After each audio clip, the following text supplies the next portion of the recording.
Salut à tous, Steve, supporter of Marseille. On va débriefer ce match Braga-OM, 16e de finale retour d'Europa League. C'est parti.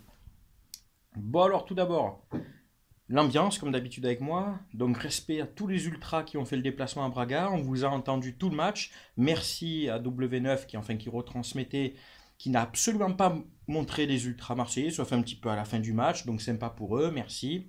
Au moins on vous a entendu parce que sinon il n'y avait pas d'ambiance dans ce stade, hein. Ça sonne creux. Un stade qui ressemble étrangement à celui du Parc des Princes.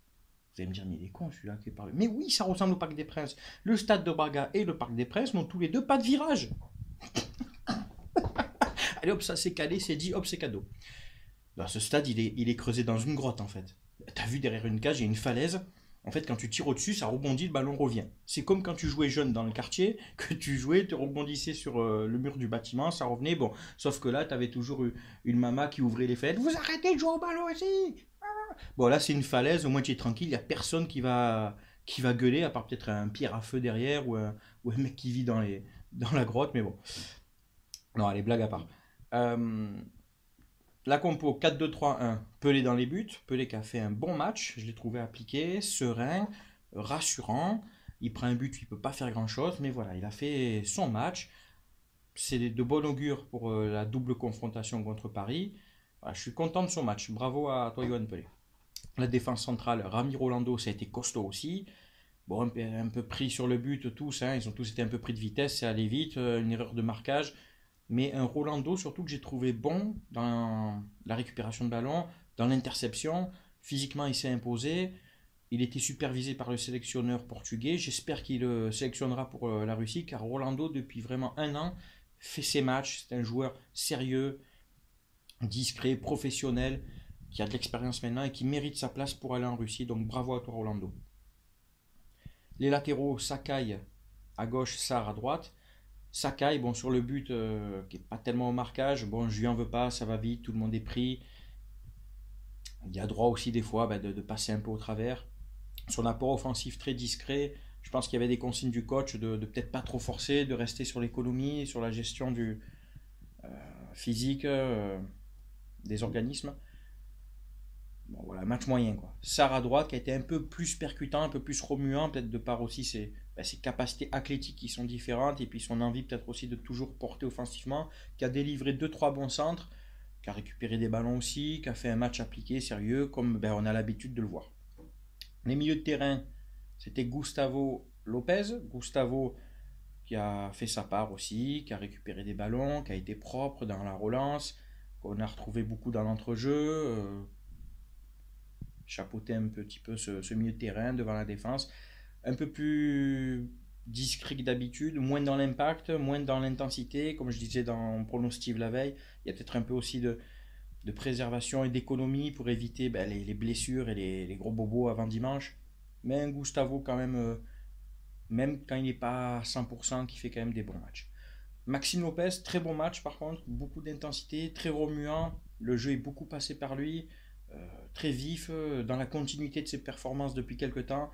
Bravo Maxime, tu as joué pour deux hier pour moi j'estime, car tu as joué et ton rôle de milieu récupérateur et ton rôle de meneur de jeu, parce que Morgan Sanson a été transparent, j'en reviendrai après. Sur le côté, donc c'était NG à droite, NG dégueulasse. Clinton, tu as été dégueulasse, nul. C'est parti très vite, début de match, tambour battant, on part, on a des occasions, tu gâches tout, tu m'as gonflé, tu donnes pas les bons ballons, tu as de la vitesse, tu n'en profites pas. Une mi-temps vraiment où tu n'as servi à rien, quoi. Clinton, c'est pire qu'un bide, c'est ce que tu as fait, c'est nul, nul à chier. Ocampos de l'autre côté, Ocampos que j'ai trouvé toujours avec sa hargne, sa dynamique, euh, percutant, qui essaye, mais qui a trop essayé. Lucas, tu as un peu trop porté le ballon, tu as été très maladroit, tu n'as pas lâché le ballon, c'est pas le ballon à ta mère, il faut pas le garder que pour soi, Lucas, il faut des fois un peu le donner aussi. Bon voilà, c'est pas top quoi. Morgan Sanson, fantomatique, il n'y a pas de problème. Tu as joué plus de 70 minutes de jeu. Tu as donné un bon ballon à Valère Germain dans le match, les gars. C'est tout. Hormis ça, pas de pressing. peu de ballons récupérés, on ne le trouvait pas dans l'entrejeu, toujours discret, comme je dis souvent, il arrive à se faire oublier même de par ses partenaires. C'était pas un beau match de Sanson, alors est-ce qu'il y avait des consignes aussi de se préserver, de pas trop aller à l'impact, pas trop aller au contact, je veux bien, mais bon, il y a une limite aussi quand même. Hein. T'as fait un peu la danseuse hier, hein. On t'a pas vu, hein, vraiment. Ouh, je suis là, mais attention, pas bon match de Sanson. Et devant Valère Germain qui a eu très peu de ballons, il a eu un moment, une occasion où il frappe, bah, ça y arrive sur lui, il frappe sur le gardien, bon on peut pas lui en vouloir non plus, hein, et en ce moment il marque beaucoup. Bah, là il a eu une seule occasion, il a pas mis quoi, hein, c'est pas grave. Les remplaçants, Guissa qui a fait du bien, qui a remplacé NJ le fantomatique, qui a musclé un peu le jeu, pareil un Anguissa puissant, qui a récupéré des ballons, qui a gratté quelques ballons, voilà, qui a essayé de consolider le milieu de terrain, mais qui était aussi un peu sur la retenue, pour éviter, je pense qu'ils avaient tous la tête au match de dimanche. Après, il y a eu qui Thauvin, il a dû faire rentrer Thauvin, c'est ça que je comprends pas. Voilà, le management de Garcia, les gars, il faudra qu'on m'explique. Est-ce que tu as vraiment besoin de faire rentrer Thauvin et Payet? Est-ce que tu peux pas faire rentrer un peu des joueurs comme Sarri, comme, comme le jeune Camara qui n'a pas joué, qui pour moi aurait peut-être pu démarrer le match, ou même Abdenour derrière, enfin voilà, tu as presque mis l'équipe type. Si tu fais pas jouer ces joueurs-là, quand est-ce que tu vas les faire jouer? À quel moment tu vas leur donner du temps de jeu, quoi? C'est ça qui est un peu dommage de pas utiliser ces joueurs-là. Est-ce que c'est pour laisser une dynamique de temps de jeu aux titulaires pour qu'ils gardent le rythme avant dimanche? Mais c'est prendre des risques. Alors est-ce que Garcia a été un peu frileux et a voulu assurer la qualification? Mais ça veut dire en gros qu'il fait pas confiance aux autres. Je sais pas comment j'aurais pris le message, moi, en me mettant à la place de Sarri, Camara et notamment Abdenour. Enfin voilà, c'est un peu dommage quoi, de pas utiliser ces joueurs-là qui sont dans l'effectif, quoi. Après c'est tout, hein, les gars, on est qualifiés, on est en huitième de finale. C'était pas un beau match, je vous dis la vérité, je me suis fait chier, presque je m'endormais à la fin.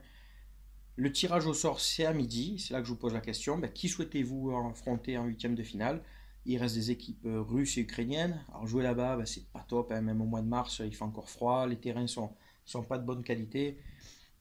Il reste Salzbourg, il reste les gros, il reste Milan, Arsenal, l'Atlético Madrid, Naples s'est fait éliminer, il reste le Vitoria Plzen, il reste l'Athletic Bilbao, il reste Lyon, voilà, il reste le Sporting Portugal, mais on va éviter puisqu'on gagne jamais au Portugal.